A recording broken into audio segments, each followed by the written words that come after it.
everybody thought I was crazy. My dad, everybody's like, don't go in the Bronx. Everybody, be careful. New York is very dangerous. I'm from a countryside, so Yeah. and I was scared. But you know what? I said, it's an opportunity. Fuck it, I'm going alone. It's like they don't want to go. It's like I'm going alone. What drove you during as you were getting into mixed martial arts? Like what made you want to be as good as you became? Like how did you get started in that field? Question. I start karate because I was bullied at school. Instead of focusing on what the teacher was explaining in front of the class, I had to try to figure out a way of how I'm going to get my book in my locker, reach the bus without getting beat up by the bully. And that was something that happened to me on a weekly basis. So I started karate also for the discipline because I grew up with a lot of anger. And later that I discovered a passion because I started to get good in karate. And that was a place that I found I was good. It was making me confident. And I think a big problem for a lot of kids, and the reason some of the kids get bullied is because they have a lack of confidence. And I remember at the time I used to look at myself in the mirror before I start training. I didn't like what I used to see. I was a kid that didn't have any confidence. But I remember I fall in love with who I wanted to become. And I'm not talking about champion martial art, nothing like that. I'm talking about a person. And when I started karate, I started to gain confidence. And I wish I can tell you that I got rid of my bully problem because I beat everybody like a Hollywood scenario movie, but that's not how it happened. It happens because karate taught me to stand up straight. And when I talk to someone, look at him in the eyes. When I shake someone's hand, like a firm handshake, and it taught me to carry myself with confidence. And on top of that, you learn how to defend yourself. So you psychologically become more confident. And as I learned new things and I got better, I started collecting medals.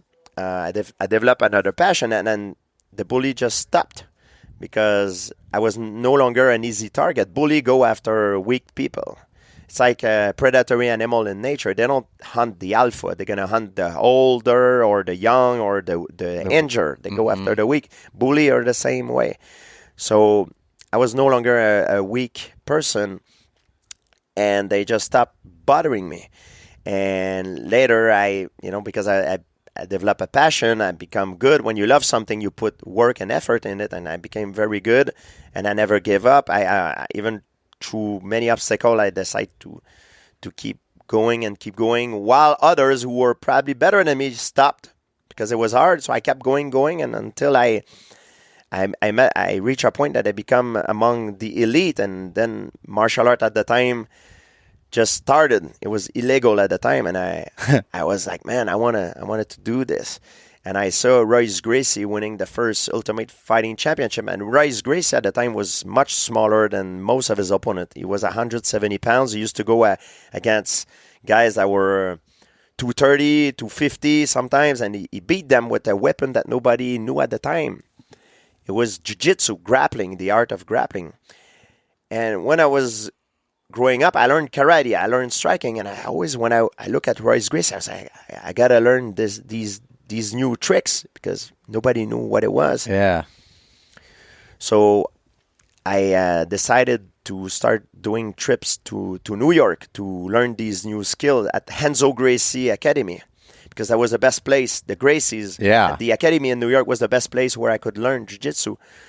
And even though I couldn't speak English at the time, I was broke. I didn't have any money. I forced myself to go there. And I learned, not only I learned English at school, but I developed a better English going there. And I learned new skills. And I put a lot of work, a lot of effort into it. And it forced me to get out my comfort zone. And putting time and effort, I developed new skill. I become amongst the elite, and I got recruited in the UFC, and that's how I earn a living.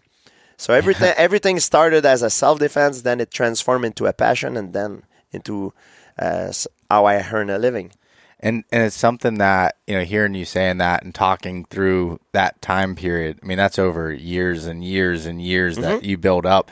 And I see it all the time. I tell myself this too, and even in my own, whether it's business or hunting, and I'm not progressing as fast as I would like in a certain skill, I remind myself of, people like yourself and others that time doing things, being disciplined and doing the simple things over and over and over again for an extended period of time lends those results. When more so than there's very rare that people just all of a sudden get to the top. No, it doesn't work like that. I mean, you have predisposition that could help you be better because we're not born with all the same set of card. I mean, we all have different strength. My strength was my athletic ability.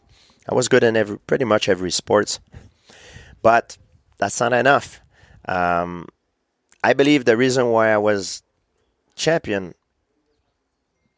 I'm athletic, but there's guys that are just as athletic as I am and maybe more athletic than me at the elite level. There's guys also that works just as hard as me, maybe harder than me, but they never become champion. I think efficiency is the ultimate goal. Train hard is good, but train smart, it's even better. And I think the reason why I become very successful and a champion is because I never miss. That's what separates me from a lot of people. I never miss an opportunity to improve, even though it forces me to get out of my comfort zone. Good example of it is when I was a teenager, I just had my driving license. And at the time, my karate teacher died, and I saw the first UFC. I wanted to become like Royce Gracie because he inspired me. I knew that if I want to become champion in mixed martial art, I needed to learn jiu-jitsu. I Googled, and I found out the best jiu-jitsu school near me. The closest one was in New York. New York is about 7 hours from Montreal. At that time, I was broke. I was training in Montreal. I was very good in Montreal. I was one of the best in Montreal because of my karate skill. And I've learned some grappling, but nothing to the elite level. Like, I couldn't get to that next level if I wouldn't go train with the best. And if you want to be the best, you need to be the best. You need to train with the best. So I was aware of it. But it was hard because I couldn't speak English at the time. I was broke.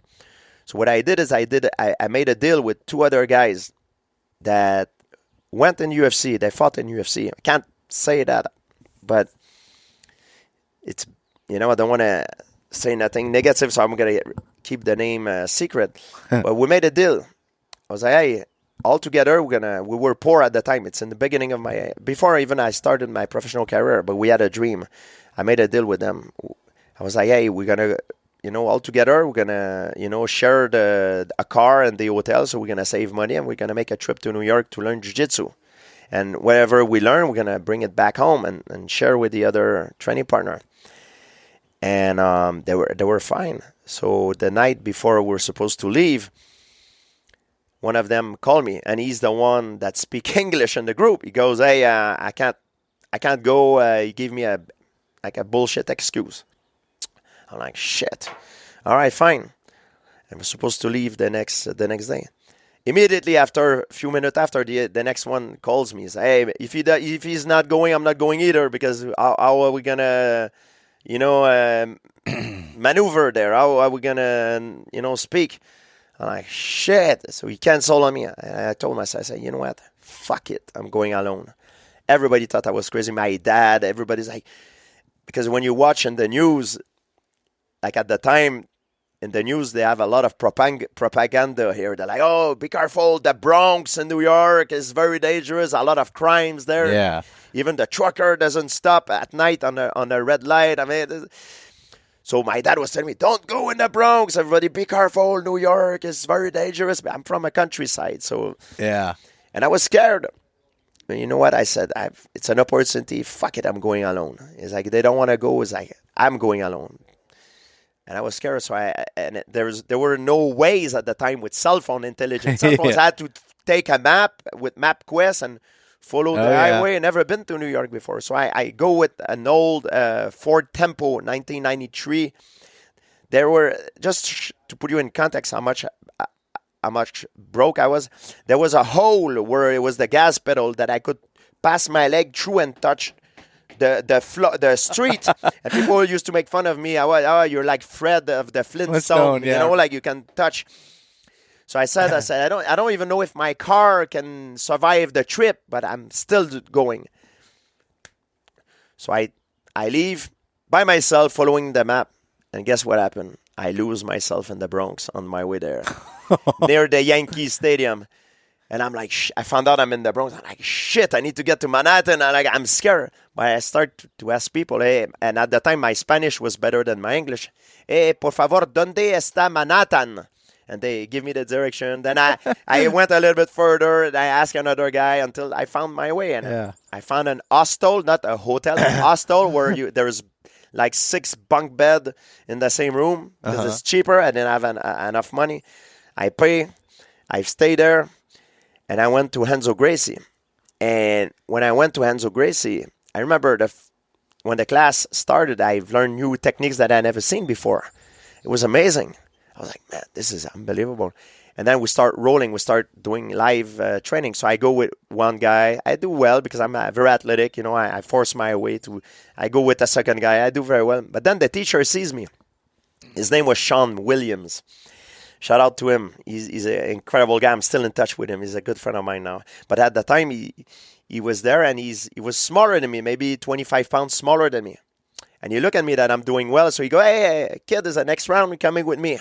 So I'm like, all right. I go with him. He's the teacher of the class, and he's 25 pounds lighter than me. He's a black belt. I'm like a blue belt at the time. I've done jiu-jitsu, but in Montreal, and the level is not the same. And I've learned so many new techniques from him. And when I go with him, man, he destroyed me in a way that, not in a malicious way, but in just to show me how ignorant I am. He tapped me out like 5 times in 5 minutes. He did arm bars, it's called a go-go plateau. It's a choke that you use your shin across the neck. And he did stuff like I never seen before, and I'm like, and I'm bigger than him. So he beat me up to the point that, not in a malicious way, he didn't hurt me, but he beat me up. So my ego, because I'm used to be among the best in Montreal, my ego took a hit, such as after the class, he's like, don't worry, kid. He's very nice. He's like, come back, you'll get better with knowledge, you'll learn. And I'm like, yeah. In my mind, I'm like, yeah, just say that because you want to beat me up even more. And I'm like, shit. And most of the people are not very nice to me because I'm a foreigner. You know, when you go in the martial art gym and you're a foreigner, you're like, it's a very egotistic industry. Everybody wants to test you. So I'm driving on my way back and I'm thinking, I almost to the brink of giving everything up. And I'm like, fuck it. I'm like, my dream just shattered. I'm never going to be as good as Royce Gracie. Like, I got just destroyed. I'm light years behind. And as I'm driving, I'm like, fuck it. I'm going to go back out there. And now when I went back to the gym in Montreal, those 2 guys that were supposed to come with me, they go, hey, so how was New York? How good are the guys there? I'm like, man, there are light years ahead of us in jiu-jitsu. It's incomprehensible. Like, it's unbelievable. Yeah. And you can be sure when I said that, they never came with me after. Huh. They stay in their comfort zone in Montreal. Of course, I was bringing back the knowledge I got that I've learned to them, but they chose the easy way. I chose the hard way. I went in front, in front of the line to do it, and I suffer. Took me a long time, so I went back. I got bullied even in New York, but because I got bullied when I was young, I was used to do it, so I stayed there, to the point I was starting to get better, and I was the one start to, I could fight, and then at one point I became one of the best of the guys there. And after years, I've learned, and these guys, they took me underneath their wing, and now I'm part of the family there, it was a long journey, but just to show you that if I become champion, it was not easy. It doesn't come overnight, and what makes the difference is the fact that I never let an opportunity to where I knew I could improve to pass by, even though it forced me to get out my comfort zone. That little story illustrates one of the reasons why I made it to the top and some didn't. It's not because I was the most athletic or I worked the hardest or I made the sacrifice that needed to be done in order to do it. And it's like that in every field, not only in fighting, in every field. You know, sometimes it's not only hard physically, it's hard emotionally because your ego, your pride take a hit. But you have to go through that, you know? Hey guys, thanks so much for listening. If you enjoyed this conversation, share it with your buddies. Leave us a rating, a review, and subscribe. If you want to check out more content like this, there's plenty in the links below. We truly appreciate having you guys along with us.